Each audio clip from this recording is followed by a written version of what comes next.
around, we were working on these things before our current time, and we're going to be working through these as people for the rest of our life. So any way that this can help inspire and bring you some comfort and tools, that's what we're here to do.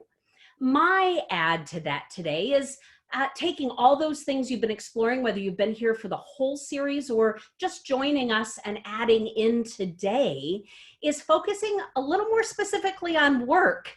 And work does what it does for us on our life and what role it has and how that connects to what we're doing now as part of this unique time. So thank you for that opportunity. We're going to switch over the screen, and Charlie, I have a question for you. I'm ready.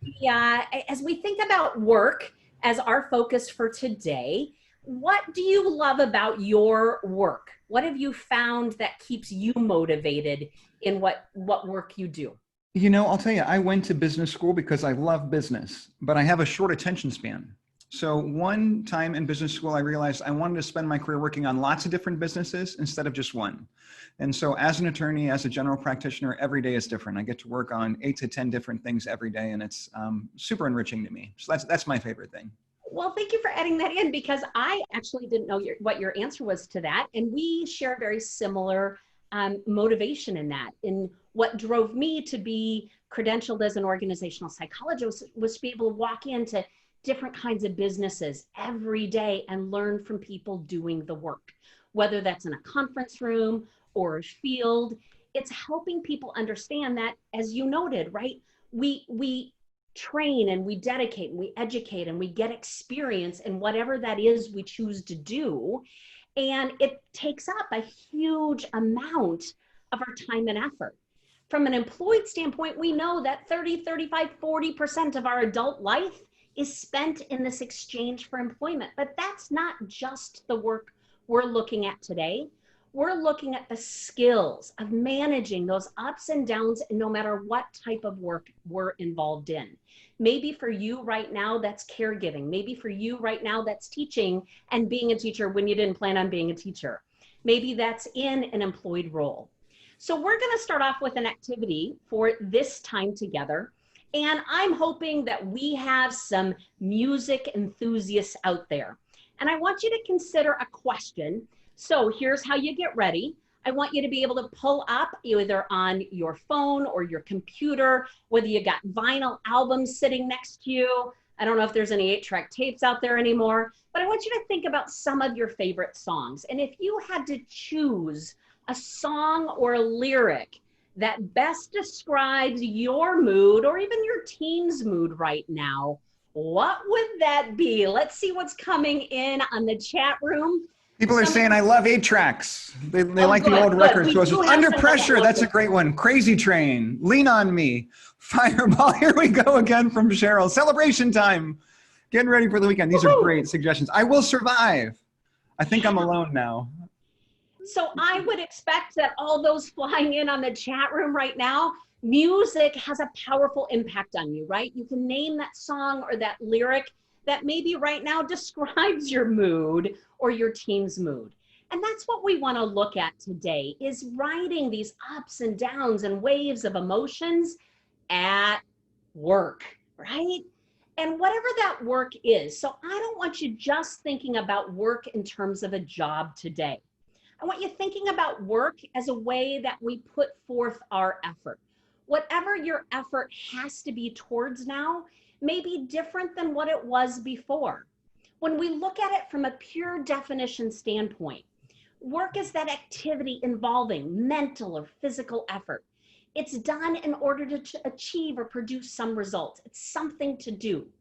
For some of us, right, that may be employment. For some of us, that may be volunteerism or activism, right? For some of us, it is taking care of stuff at home, because it is that engaged activity, physical or mental, right? To be able to do work, to exert effort. Now, why this? Well, because when we look at our days in life, right, a lot of the stuff we do is an effort towards something else. And I'll give you a few examples that I've heard recently. I was talking with a client, and one of the gals said to me, she goes, you know, pretty sure I don't know remember what my job is, but I'm pretty sure it's email right now, right? That the work she was doing is different now because the nature of the work has changed. Maybe for you, it was one type of work and now you've shifted and your job has changed or your role has changed. So I mentioned some of those roles that we hold. And if we think about today, where we put our effort, whether that's taking care of people, whether it's making sure that other people have the resources they need, this can be done in so many different ways. So in that chat room, I'm going to have you put some exclamation points if you have felt some change in the type of work you're doing these days. If it feels different than it did before, if your job has all of a sudden changed. Oh my gosh, Right? 26, Charlie, what do you 40, see coming 50, up? 70, 100 different messages on this, lots of exclamation points. Yeah. And so when we see this change, when it's different than what I thought it was going to be, right? It now brings out all sorts of responses and reactions about what does this feel like? What kind of work does that involve? So you may even add into the chat, right? What type of work is that? Is that email? Is it teaching? Is it caregiving? Is it advocating? Is it taking care of employees if you're a business owner right now and making sure they have what they need? Is it reaching out to somebody and really making an effort to be that person who recognizes maybe people who are even a little bit more distanced at this point? Right? Teaching is coming up. A lot of people saying teaching, relationships. Zooming is a popular answer. Lots of Zooming. Email, right? Social media, new ways. Because if we'd asked 12 weeks ago, most of us today would have not said, I think a lot of my time is going to be on video calls. Just wouldn't have come up as our effort or our work. So having said all of that, why? Today, I want us focused on 4 key questions. As we navigate these changing times and what this looks like, let's think about what that change has meant in terms of where we put our effort. So how has your work shifted and what does it feel like? What change has impacted your work the most? What motivates you or demotivates you about that change? Some of it you may like and some of it you may not like. And how can we use what we're going to describe today as some emotional intelligence or emotional quotient tools to help you navigate the now? So these are our 4 guiding questions for our next 40 minutes or so to frame up and help you think, God, I was doing this, but now I'm doing a lot of that. And what impact has that had? For some of you, it may go, oh, I kind of like this. But your experience is unique to you, and it might be very different than the person you're living with or sharing space with or working next to or talking with. So let's take a look at that. When we think about what work does for us, whether you're retired, whether you're volunteering, whether you're employed, work does some things for us in this modern life. It helps us focus our energy. It helps us with social contact. We know that it gives us something bigger than ourselves, a collective effort or purpose. My fascination with organizations over the years have been that, right? They're made up of people, and yet they become something so much bigger. Most often, we're born in part of or cared by organizations. We're educated in organizations. We spend most of our adult life interacting.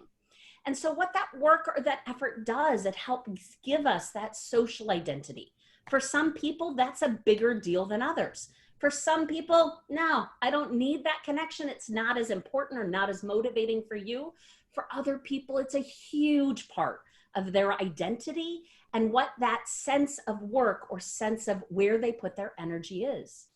Oh, and last but not least on that list, regular activity. So when our work shifts, how many of you noticed your schedule's just a little bit different?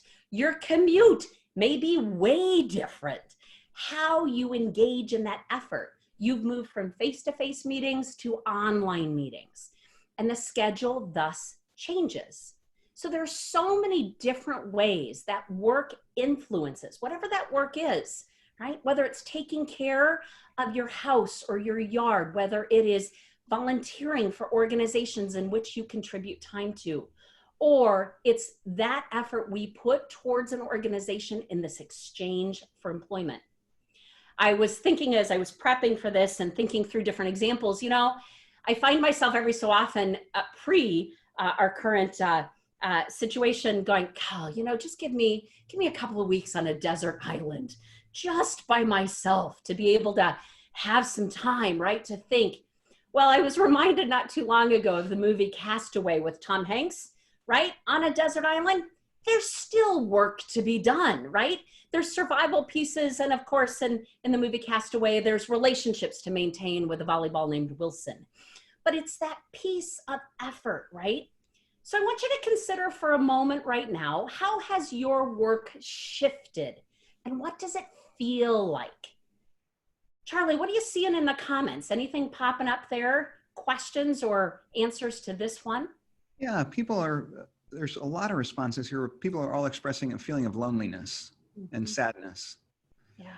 Reactive work this time. We're not being as proactive. We're isolated, disconnected. And all of those, you know, as we think about those words, disconnected, I feel more lonely. I miss being proactive. It just seems like I have to adjust to being reactive, not proactive. And what I want us to do today is just even first acknowledge that, to be able to name it. I'm more lonely. I miss hugs. And even for each of us to recognize my experience isn't your experience, even though the shared change is common, somebody may go, you know what? My work hasn't changed that much. Or I really liked being alone and this is working for me, right? Just even acknowledging that shift of what that looks like and feels like for us. Yeah. One of the opportunities, I think, and just as I've continued to work within organizations and trying to support the efforts of these last weeks as we all pivoted pretty quickly in all different types of organizations, is I want to look for the person who felt disconnected before this recent set of changes. I want to look for that person who was already disengaging from our team or didn't feel included, and how this might be impacting them even more. One of my challenges for leaders right now is to think about, or coworkers, think about who on your team might be even feeling more lonely or more disconnected. You can certainly take that out of the workplace. Who in your neighborhood, who in your community might be feeling this even differently because their work, not their employment, but their work, their use of effort, their schedule, their social connectedness has seriously changed these last weeks. So what we're talking about in all of this is really change. It's an altered state. If we go back to the definition, it's a transition. In business, we talk about current state and future state, but there's some sort of transition from this to that.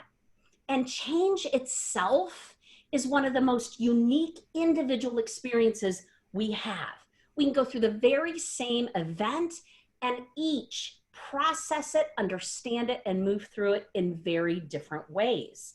And so today, identifying that change and really thinking about where you are in the process.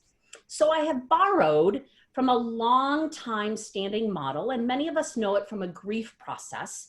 And I want to apply it a little bit differently to this conversation. And again, as a tool for your toolbox to consider how this applies. I've spent a lot of my last years in hundreds of companies talking about how do we drive performance? How do we think about the people we care for, the customers we serve, the services we provide? And how do we navigate what is a relentless amount of change? But what we also know is it's a process. You don't go from here to there necessarily in a split second without some steps along the way. So modified from that model, I want you to think about it this way.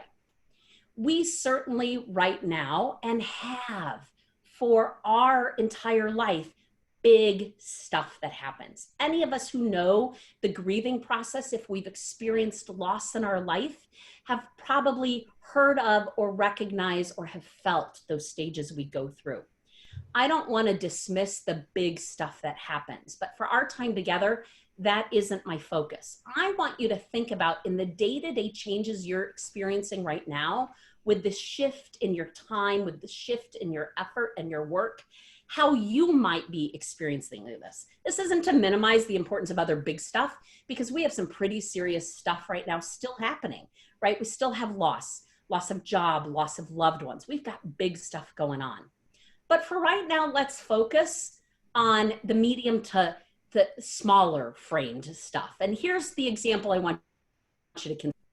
I want you to think about when you log on to your email in the morning, you can go through the stages of this process 3 times in 10 minutes every time you open up an email, right? So hear me out on this. You open up the first email. What? Who dreamed up this idea? Nope, not gonna work, right? We've all had that moment where we've been called into a meeting, we've opened up an email, someone's given us some day-to-day news, not the big stuff, but the day-to-day news. And we go, what? Where'd that come from? And then what we see is some sort of emotion come up. Nope. Whether that's maybe some frustration or some anger, or maybe, oh, wow, I hadn't thought of it that way, right? There's all different kinds of emotions that can come out in that moment. But what we also recognize as this process is you've opened up that email. What? Who dreamed up this? But as we come through that process, that bargaining stage sounds a little more like this. Fine. If they're expecting me to do this, I am not staying 1 minute past 5 o'clock, right? We just officially renegotiated some of our effort without really actually telling anyone. Change is a process. It's multiple stages, and we proceed through different steps of that, even to get to upward turn. One of the best characteristics I hear of upward turn is a statement when someone hits that, and it starts with a sigh. Fine, what do we need to do? It's not a bought in, I'm on board with this, but I am not actively resisting it anymore. What we want to think about change as a process. When we know that there's been a loss, when they know there's been a hurt, when something is different than it was before, people land at different places at any given point in time. You probably know some people in your life that have moved on to progress and acceptance and like, we got this, we'll figure it out. You probably also know some people who might have gotten stuck at angry or even at shock and denial and stayed there. That was true over the years of employment. We've probably all known that coworkers somewhere along the way who got mad about something 10 years ago and stayed mad. What I want us thinking about today as we navigate these changes and new things and what still remains the same is that is a process, and you may be at a different point than someone else is.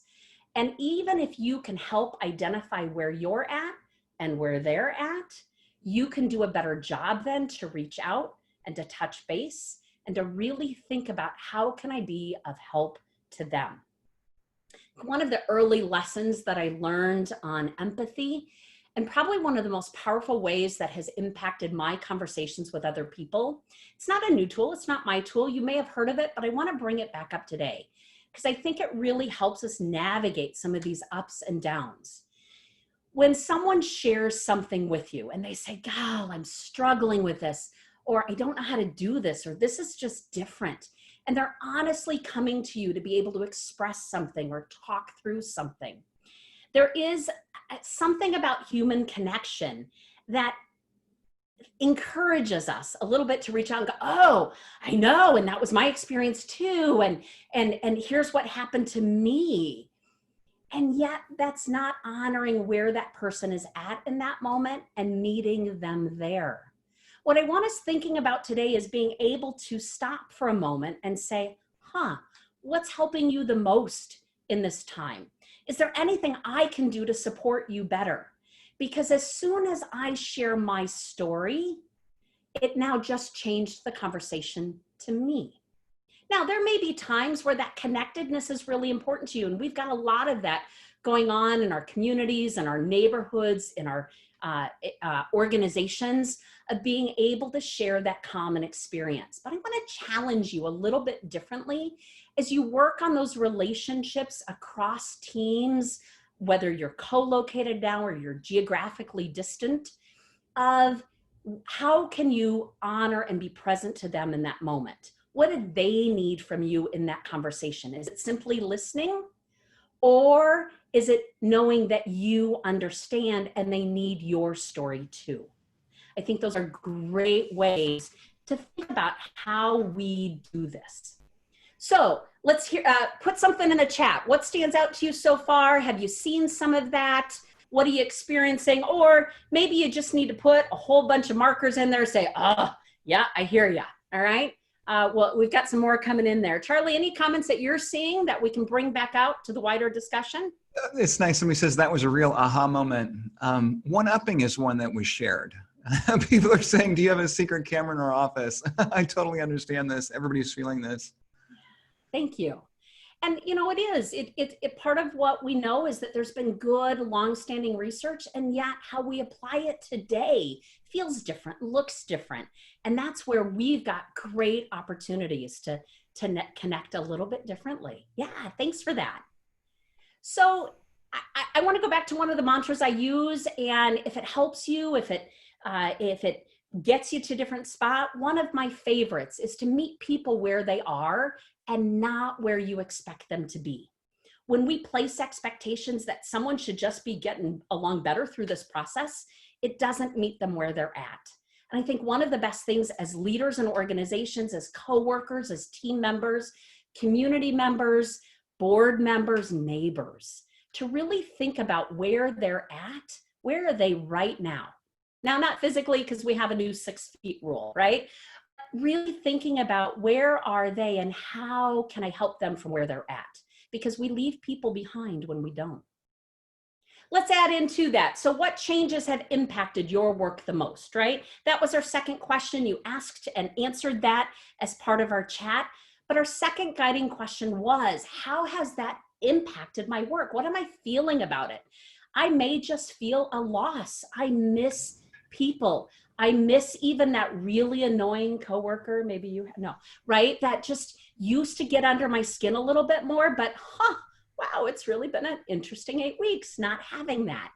And I think there's an interesting conversation. Charlie, I was reflecting on the title we chose for this, 10 weeks ago, and the chaos has shifted, hasn't it?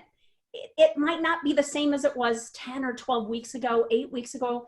I think even to some points, it's not even the same as it was a couple of weeks ago. And one of the things that I'm starting to see show up is that as we think about relocating and bringing teams back together in different ways, that's going to bring about another shift. Good. So let's add to that.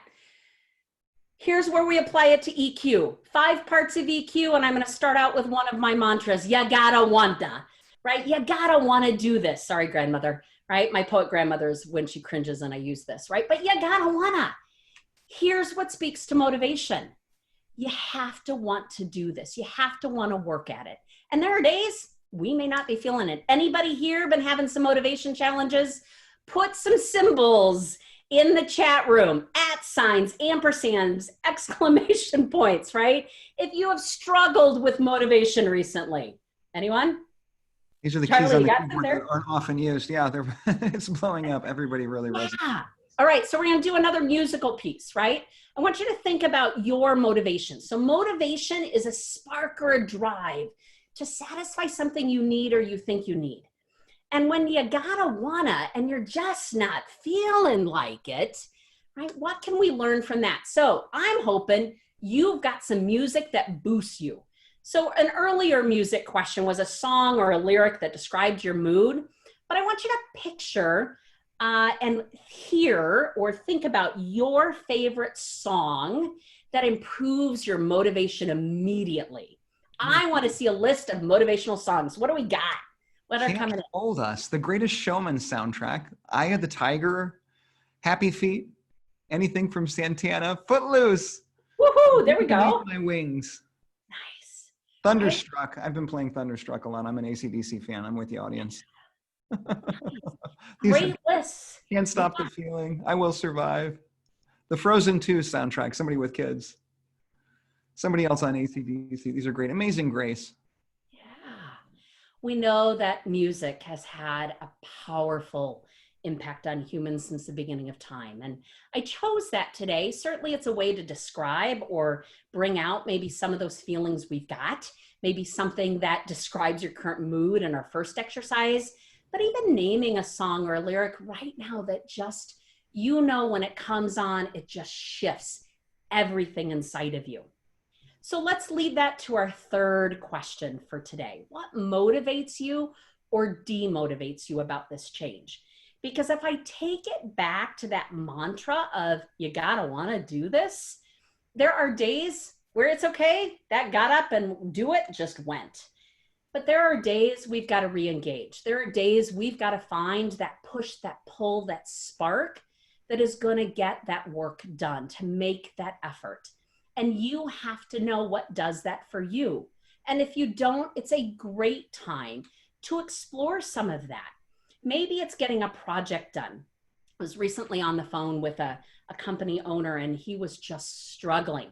He's trying to be that leader for his team that he needs to be right now, but he was struggling with the fact, he said, Celina, I can't get anything done. I just feel like there's all this big stuff out there, and I'm having a hard time getting through today, and I know my team needs better than that from me. And so we shifted the conversation to some of those time management techniques we knew before this pandemic to how does it apply right now? What do you need to get done today? What is your team counting on you to get moving so that they can do their best work for you? What are some of those pain points or roadblocks? What is your goal for this morning? What is your goal for today? What needs to be done this week? If there's anything that I've seen in my work shift these last weeks, it's that we're not looking further out, because for some weeks we were seeing hourly changes to what this looks like. We also recognize with motivation that what motivates one person doesn't necessarily motivate someone else. What we also know about motivation is what motivates you today may not motivate you tomorrow, because life changes. So if we pull it all together, right? It's even naming it today. I like this, I don't like that. I can control this, but I can't control that. Really focusing on what has changed, but what has not changed. For many of our organizations, it's made our commitment to customers even clearer. It's brought some of our teams that might have been struggling, or teams in crisis that I often see, gave us some new purpose or a common rally to say, we got this, we can do this. So think just for a moment today, that individual motivation, that spark or that drive that keeps you going. And even in the moments where you need to rest, or you just need to step away and say, I need a break. But then what's going to draw you back? And sometimes just even a song can have that amazing pull to bring us back in. Motivation is a critical piece to understanding emotional intelligence. And while many of you have likely had some exposure, a class, read an article, seen a headline about emotional intelligence, it isn't a new topic. And while we'll only be able to take a brief look at it for today, I want you to be able to think about how this applies to where you're at in the moment. Emotional intelligence is wrapped all four of these areas together with motivation. You can work at this, you can want to improve it, but you have to do the work. You have to put in the effort. So we're going to take a brief look at these four areas, specifically with tools, of those things that we can do to add to our toolbox to navigate uncertain and even chaotic times where we may not be able to see lots of things in the future, but we have hopes and we have desires for what we want to be able to capture. Because remember, this series was about inspiration, about helping us navigate the unknown of today, but to push and pull and inspire us to go after what's most important for us today, tomorrow, next week, next year. So let's take a look at those four areas, and that'll bring us together for those last comments as we come into our last 15 or so minutes here. Let's look at self-awareness. Self-awareness is your ability to be able to name it so that you accurately know what emoji describes your mood right now. You can even practice this in the comments if you want to be able to say, right, I feel happy, I feel energized, I'm not so sure how I feel. right? For those of us in the audience, 40 and over, we remember some refrigerator magnets that had lots of faces on them that said, choose your mood today. That's being able to name it. The rest of us now know them as emojis, right? That we can put them in a conversation, text, or on social media, and being able to name it. Not the sarcasm one saying, I feel this, but I'm putting this one in there, but to name it accurately. A lot of times when I'm sitting with people in workplaces and organizations working on tough stuff, someone will say to me, Celina, it made me mad. It ticked me off. I'm angry. I'm like, good, own it. Made you mad. Now, what do you want to do with it? Because I think within our teams and our organizations, whether they're employment, whether they're volunteer, if anyone's ever been on a volunteer board or participated in a community committee, you know, there can also be frustrations in those. So just being able to name it has an opportunity for us to be able to know accurately then, what do I need to do with it? Because as soon as I place a, it's not good for me to feel this way, or it's bad for me to feel this way, it dishonors the emotion we're feeling. So when we work on self-awareness, the emotion itself is not good or bad, but we want to be able to spot our emotions. What does this mean for us? People get and absorb emotions differently. You may have some people in your life that are like, I'm just done. I can't, in our house, we have a phrase, I can't people anymore today. We know that for a house full of introverts, that while many of us live as extroverts, we just need some downtime. So I thought I would try this the other day. About a week ago, I had a free Saturday, and I said, you know what? I have not just been able to sit down and do some binge watching, right? An episode that my daughter so nicely told me was being taken off of our streaming service on May 19th. And I said, oh, I'm going to get through some episodes. I'm going to binge watch because I know other people do it. And I really want to get through this series. So I spent an enormous amount of that day binge watching. Now, did I need a break? Absolutely. But you know what happened? I soaked up episode after episode, and it was one that just stirred up the emotions, and I relived those episodes for 2 days later. Now I got moved on. I did some other work, but some people will say movies or music or different kinds of things will spur up emotions. Spot those. Maybe it's a hot button for you. Maybe it's a certain email with a name shows up in your inbox, and you're like, oh, do I have to answer that? Right? Just knowing those hot buttons, or maybe what stirs you up faster, helps you then manage it. So throughout this series, throughout our sponsors, all of the speakers, you've heard a lot on self-management, breathing, sleeping, moving, fueling, right? And how important that connection is to total health. Let's add a few more to that. Taking control of your self-talk. Anyone remember the cartoons that had an angel on one shoulder and a devil on the other shoulder, right? And you had voices coming at you of do this, but don't do that. No, do this, don't do that, right? So taking care of that voice and telling yourself some good things, depending on which character you're listening to, but focusing on what you can do, not just what you can't do. We know the importance of keeping a sense of humor and knowing that not everybody experiences humor or fun in the same way, but finding those moments to laugh and to be able to reach out to each other and share that common bond of fun or being funny or that use of humor. It has been a fantastic time to reach out and share, to be able to connect with someone to say, I just need to talk, or I need to get this out, because when I hear myself say it, oh, I think so much differently. Anybody in the group today recognize that once you say it out loud, it sounds way different than it does in your brain all the time. And I believe that this unique time has given us maybe new levels of permission to reach out to someone and say, I'm struggling. My hope is that this is part of a new us, a new movement in this modern day to be more welcoming, again, to meet people where they're at, not where we expect them to be.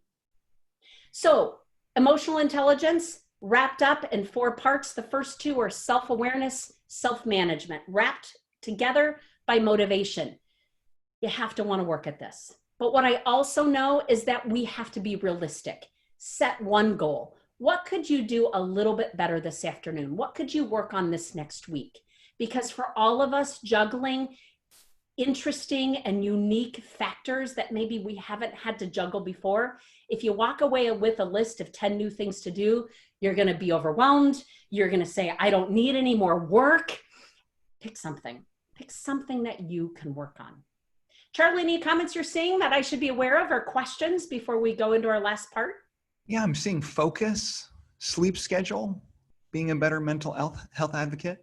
Yeah, All great. great. All great things. Thank you. So let's wrap it together with those last two. Social awareness. I think there's an interesting opportunity for us to really test these skills. One of the things that I'm finding in teams right now is when we've been geographically dispersed, we're missing a lot of the cues or informal communication that we would have gotten had we been located together.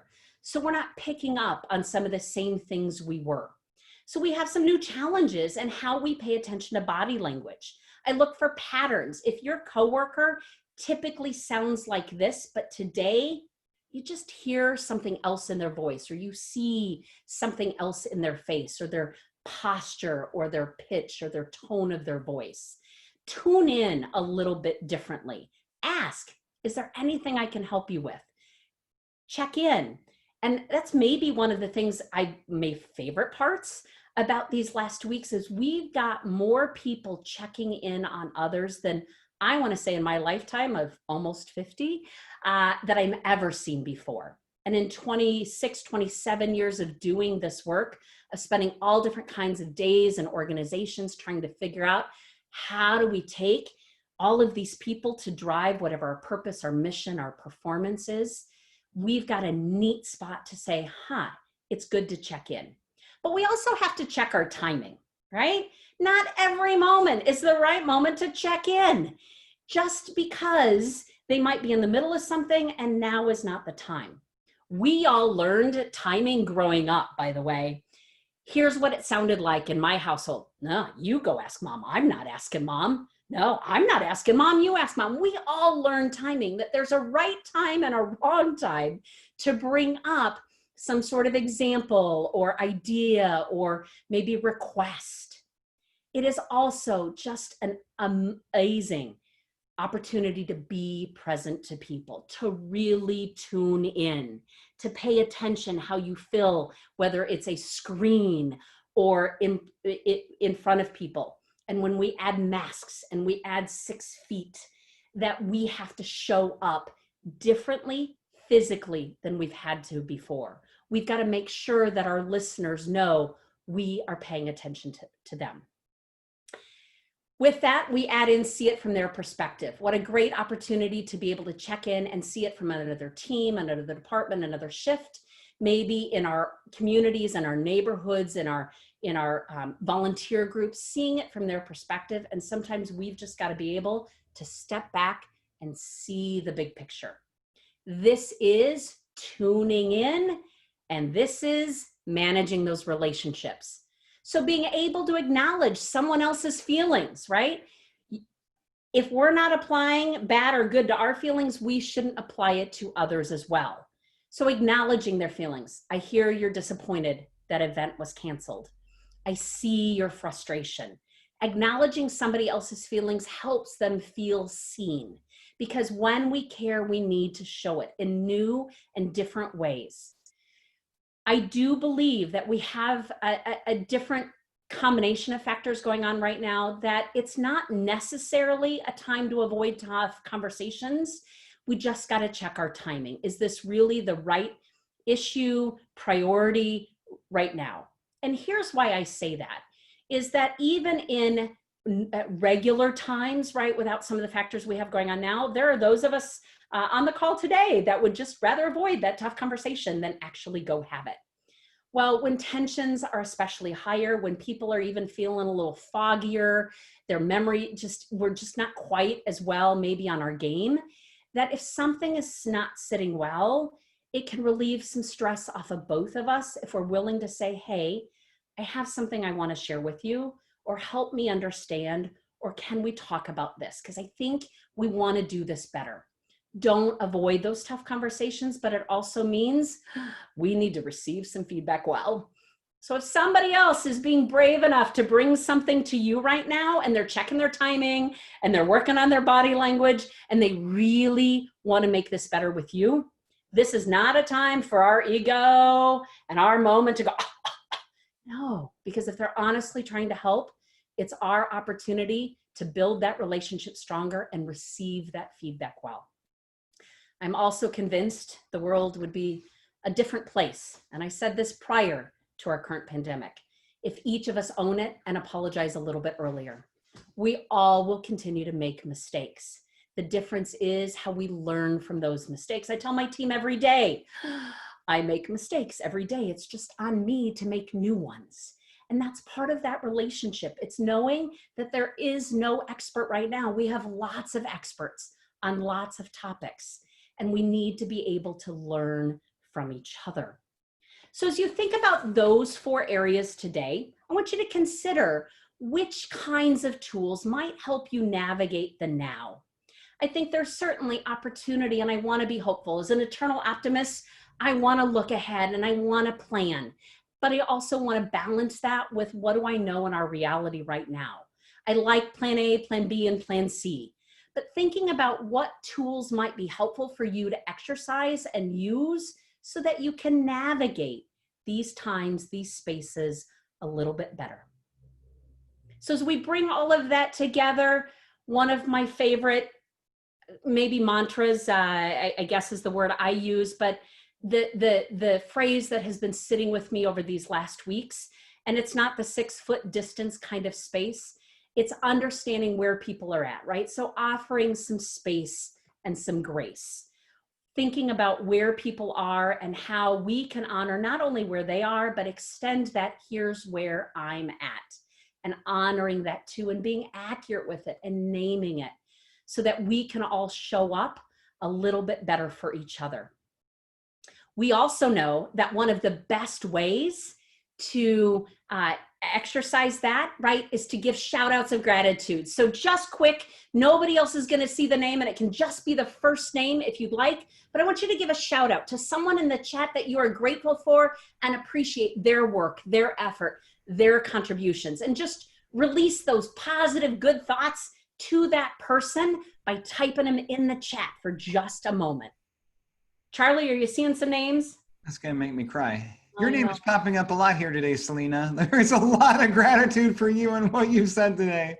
Wow. Okay, that was a turn I was not expecting on that. Right? Thank you. Think about all those people that each of you are interacting with that you just want to extend that to. Today, I want you to be able to take those tools, understand what motivates you, maybe how you're responding to this change, because we need your efforts. We need your work. No matter what that work looks like, we have a tremendous opportunity now to decide how we move forward together. And on behalf of NAMI, right, that is, we are here with you. I'll add that with a closing comment: judge less, help more. We've got some work to do, and I am happy to be doing it with you. Charlie, I'm going to turn it back over to you.